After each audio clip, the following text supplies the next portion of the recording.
ইসলামী চিন্তাবিদ সিরাজগঞ্জ থেকে আগত হাফেজ হযরত মাওলানা মুশাররফ হোসেন সালাউদ্দিন সাহেব, তিনারা তাদেরকে পাগড়ি দিবেন। আমি নাম ঘোষণা করছি। সিরিয়াল দ্বারা ভর্তি কমিটি অনুসারে যারা ভর্তি হয়েছেন এবং হ্যাপস শেষ করেছেন সেই অনুসারে পাগড়ি প্রদান করা হচ্ছে। আমি নাম ঘোষণা করছি। হাফেজ মোহাম্মদ আবু হুরাইরা পাগড়ি নিচ্ছেন। হাফেজ মোহাম্মদ আবু হুরাইরা, পিতা মোহাম্মদ রুহুল আমিন, গ্রাম কুশিয়া নামাপাড়া, পোস্ট বিদ্যাগঞ্জ বাজার, উপজেলা সদর মুমিন শাহী।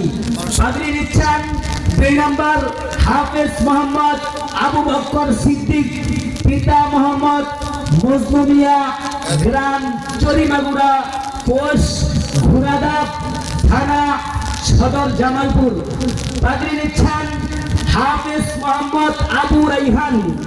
হাফেজ মোহাম্মদ আবু রাইহান, পিতা মোহাম্মদ হেলালউদ্দিন, গ্রাম তারাটি তেরিপাড়া, পোস্ট অফিস তারাটি পূর্বপাড়া, উপজেলা মুক্তাগাছা, জেলা মোমিনশাহী।